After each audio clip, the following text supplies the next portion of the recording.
Yesu nashimwe bene data dufatanyije gucungurwa n'amaraso ya Yesu Kristo, Imana yo mu ijuru ibamere umugisha, kandi Imana ikomeze ibambike ubwiza bwayo n'imbaraga zayo. Uyu munsi Imana yo mu ijuru irashimye ko tuganira n'ubundi kuri Zaburi y'124 n'umurongo waho wa 8. Haranditse ngo gutabarwa kwacu kubonerwa mu izina ry'Uwiteka waremye isi n'ijuru, Imana itugirire neza. Bene data bavandimwe, Imana yacu yaremye isi n'ijuru, niho gutabarwa kwacu guturuka kuri yo. Uyu munsi wa none rero mwene data muvandimwe, nakubwira ngo Imana yo mu ijuru ni ukuri igitugirira neza, igiturinda, igiturengera. Ni ukuvuga ngo gutabarwa kwacu nta handi twagukura. Uyu munsi wa none mwene data, hari igihe ushobora kwicara ukabona ibintu ntibimeze nk'uko wenda byari bimeze mu minsi yashize, ariko reka nkubwire ngo reka dusenge, reka dutabaze Imana, kuko gutabarwa kwacu rwose guturuka ku Mana yacu yaremye isi n'ijuru. Rero ndumva nejejwe no kukubwira ngo uyu munsi tuvugane ijambo ry'Imana ryitwa ngo gutabarwa kwacu kubonerwa mu izina ry'Uwiteka waremye isi n'ijuru, Imana itugirire neza. Bavandimwe bene data, ni ukuri reka mbabwire ngo uyu munsi Imana iri kudusaba gusenga, iri kudusaba kuyitabaza. Murabona ibihe tugezemo ni ibihe bigoye abagenzi, ni ibihe abantu benshi batari gusobanukirwa, ariko reka mbabwire ngo mureke dushake gutabarwa guturuka ku Mana, gutabarwa guturuka mu gihugu cyera cyo mu ijuru. Imana nayo izatugirira neza. Rero uyu munsi nagira ngo mbabwire ngo mureke dutabaze Imana yacu, mureke tuyihamagare, tureke amagambo, tureke ibyatuma tutabana n'Imana, ahubwo tuyihamagare. Abantu benshi uyu munsi amagambo babujije gukorera Imana, bari kwivanga n'andi mahanga. Mbese abari abakristo cyangwa se babandi basenga, uyu munsi wa none uri gusanga rwose bitameze neza. Ni ukuvuga ngo uyu munsi dukwiriye kuba urugero rwiza, dukwiriye kuba intangarugero nk'abantu bemeye gukorera Yesu Kristo cyangwa se kumva ijambo rye, aho kugira ngo twivange n'andi mahanga, ahubwo muze dukorere Imana, muze dushake ubwami bwo mu ijuru. Imana nayo izatugirira ubuntu. Uyu munsi rero mwene data muvandimwe, nakubwira ngo ngwino dutabaze Imana, ngwino tuyihamagare aho iri mu gihugu cyo mu ijuru. Rwose izatwumva kandi izamanuka itugirire neza, izabana natwe, kuko Imana yacu ikunda abayitabaza kandi ikunda n'abayishakana umwete. Uyu munsi rero mwene data, gira umwete, ngwino vuba rwose wiyarure, ndetse warure n'abandi bakure mu rwobo rwo kurimbuka, cyangwa ubakure mu byo bari kwibwira bibi, kuko ubuzima bwacu burihuta kandi rwose burashira vuba, buradusiga. Rero reka nkubwire ngo ngwino dutabaze Imana. Imana yacu ntikiri kudusaba, tuyitabaze kandi nayo rwose izatwumvira. Uyu munsi rero uri kugera ahantu henshi, haba ku mbuga nkoranyambaga cyangwa se n'ahandi hantu hahurira abantu, ugasanga rwose abantu ibintu byo gusenga ntibakibiha agaciro, cyangwa se ntago bari kwibuka ko Imana ariyo ishobora byose. Uyu munsi rero biradukwiriye ko twatabaza Imana, biradukwiriye ko Imana ariyo twagira iya mbere, kandi nituyiha umwanya tukayereka ko ariyo Mana ishobora kubana natwe, ni ukuri izatugirira neza. Mwene data muvandimwe, rero nakubwira ngo Imana iragushaka, iragukeneye mu buzima bwayo, kugira ngo ugende mubane, kandi uyu munsi ku wundi Imana ijye ikubona. Uyu munsi rero uwagiriwe amahirwe yo kumva ijambo ry'Imana cyangwa se yo kubwirwa ibya Kristo, nawe nakubwira ngo amahirwe uracyayafite yo kugira ngo wongere ube umukozi w'Imana, wongere ugire abantu benshi ubwira iby'Imana, aho kugira ngo wivange n'andi mahanga, cyangwa se aho kugira ngo uvuge ibidahura, cyangwa se uvuge ibitari mu murongo, cyangwa ukorera izindi mana. Nubwo bamwe bakorera izindi mana batabizi, nyamara bakibwira ko bari mu kuri cyangwa se bari mu murongo mwiza, ariko nyamara amazina yabo usanga benshi yaramaze kwandikwa mu gitabo cyo kurimbuka, aho kugira ngo bayashyire mu gitabo cy'ubugingo.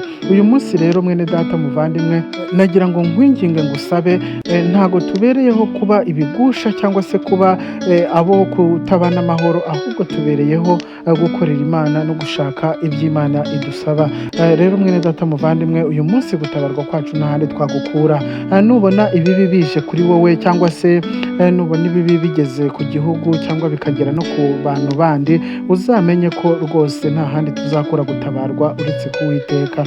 rero nakubwira ngo uyu munsi wa none nawe utabaza Imana, nawe utabaza Uwiteka, kandi rwose ari bugufi bwawe, azakugirira neza, azagukiza.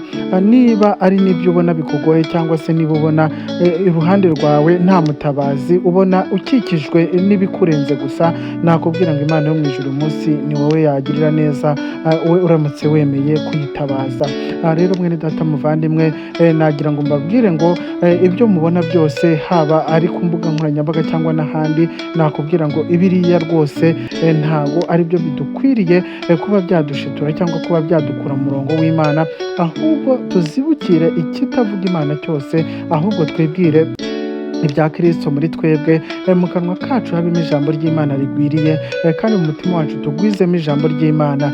Ibihe tugezemo biragoye, uri gusanga abantu benshi, bamwe ubukene burabugarije, abandi indwara zirabugarije, rero hatabayeho gusenga, mwene data ijambo ry'Imana rivuga ngo ntimwakwiyunguraho umukono n'umwe mutanyegereye. Rero natwe mureke twegere Imana, kuko niyo izatugirira neza.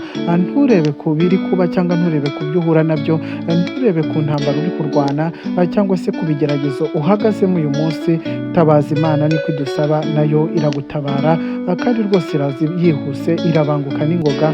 Imana yacu ni inyempuhwe kandi ni inyembabazi, iratabara rwose. Mwene data muvandimwe, rero uyu munsi nifuza kukubwira ngo dutabaze Imana, tuyihamagare, dusenge ubudasiba. Mwene data rero nagira ngo mbwire ngo hari nawe utabona umwanya wo kuvuga ngo wenda se wagera mu rusengero cyangwa n'ahandi, nagira ngo nkubwire ngo ni wowe wahasengera, no mu kazi wahasengera. Uyu munsi wa none rero gusenga ntabwo dukwiriye kubiburira umwanya, kuko Imana ahantu hose ibihari. Imana iri mu nzira aho unyura, Imana iri mu modoka ugendamo, Imana iri mu kazi ukora k'amaboko ka buri munsi, aho waba uri hose, waba wikoreye, waba ukoresha amaboko cyangwa waba uri mu nzira ugenda, Imana rwose aho hose ibihari.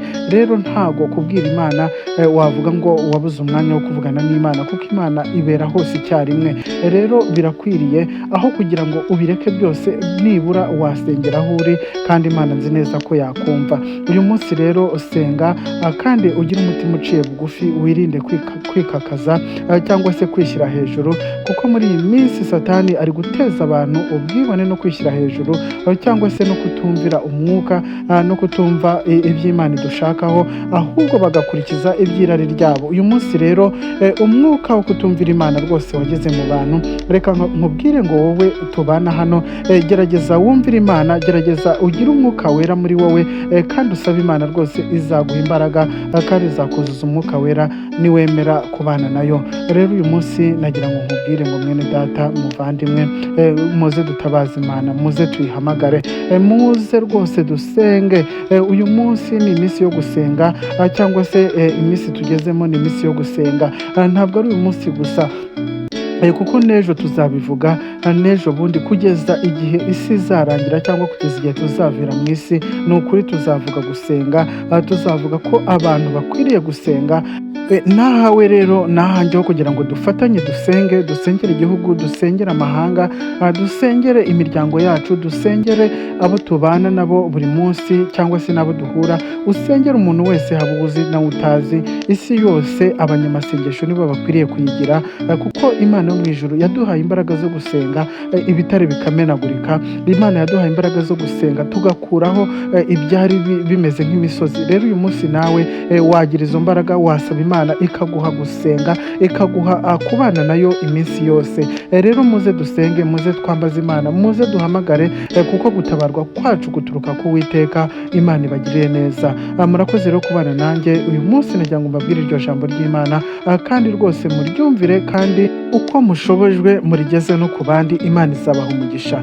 Amahoro n'imigisha rero nibyo mbifurije. Shalom, shalom, shalom. Amen.